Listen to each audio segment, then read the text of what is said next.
Bismillahir-Rahmanir-Rahim.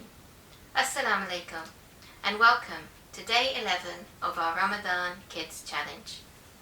Well done to all of you for sending in such lovely work over the last few days. Yesterday's snowflakes were beautiful.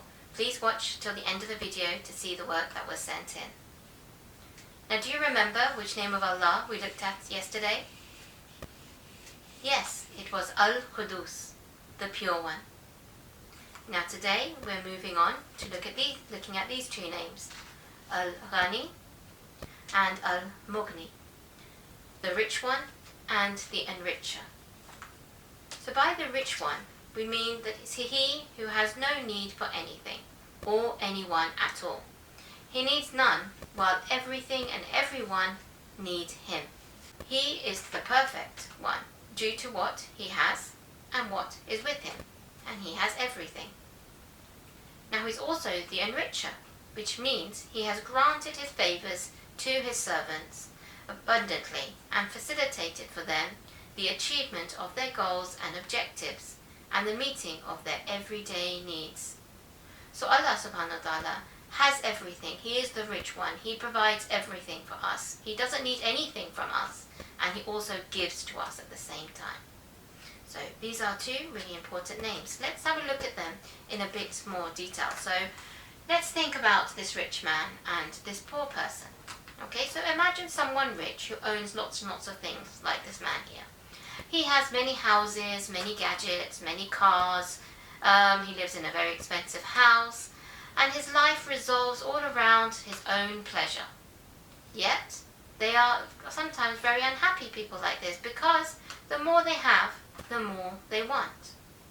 However, if you imagine someone who perhaps doesn't have as much, they might not own many things, but this person is rich in an invisible way, in love and in friendship, in his service to others, in his appreciation of nature, and the appreciation of Allah subhanahu wa ta'ala. So, what makes us rich? Is it possible that we can own more and more things but still be poorer for it? Well, as an example of this, let's listen to this story about a fisherman. One day, a fisherman was sitting in his boat while playing with his child on a beautiful beach, his fishing pole resting against the boat. A wealthy businessman came walking down the beach, trying to relieve some of the stress of his difficult work day. Curious and horrified at the sight of the fisherman wasting the day, the businessman asked, "Why aren't you out there fishing?" The fisherman looked up at the businessman, smiled and replied, "Because I have caught enough fish for one day." The businessman followed, "Why don't you catch more then?" "What would I do with them?" replied the fisherman. "You could earn extra money," said the businessman. "Then with the extra money you could buy a bigger boat. You could go deeper into the waters and catch more fish. Then you could make enough money to buy nylon nets. With the nets you could catch even more fish and make even more money. With that money you could buy 2 boats or even 3. Eventually you could have a whole fleet of boats and be rich like me." "Then what would I do?" asked the fisherman. "Then," said the businessman, "you could enjoy life like me." The fisherman looked at the businessman quizzingly and asked, "What do you think I'm doing now?" So, the moral of the story is that the fisherman didn't need money to be happy, like the businessman suggested. So, we should always remember that having money and having lots of things is not that important. Now the Prophet has told us, Prophet peace be upon him has said, richness is not in having many belongings, rather true richness is the richness of the soul. So it's more important that we are good people and we do good acts rather than having more belongings and more money and being rich on the outside. So let's have a look at that, an example of this. So as a demonstration, I've got some water here, which is nice and clear and pure, like Al-Qudus, as we spoke about yesterday. Now, this is nice, clean, pure water, and if we think about it like our souls are pure and clean when we do good actions.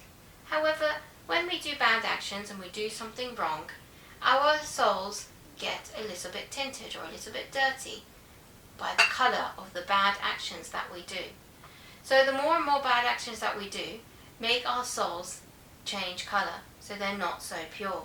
So if we do make a mistake, make sure you ask for forgiveness, inshallah.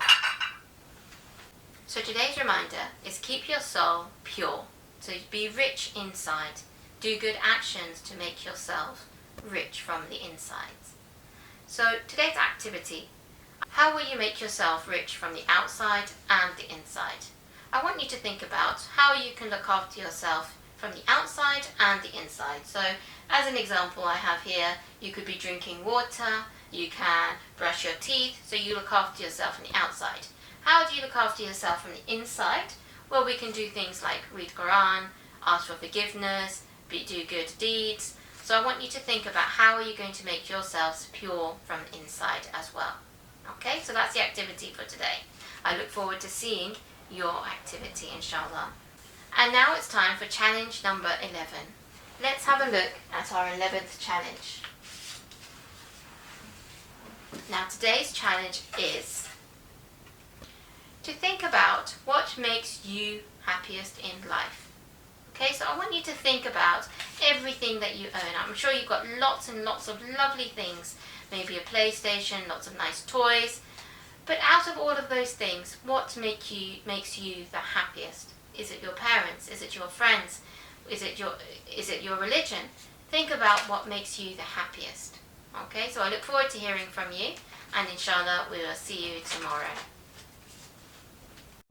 نسألك يا من هو الله الذي لا إله إلا هو الرحمن الرحيم الملك القدوس السلام المؤمن المهيمن العزيز الجبار المتكبر الخالق البارئ المصور الغفار القهار الوهاب الرزاق الفتاح العليم القابض الباسط الخافض الرافع المعز المذل السميع البصير الحكم العدل اللطيف الخبير الحليم العظيم الغفور الشكور العلي الكبير الحفيظ المقيت الحسيب الجليل الكريم الرقيب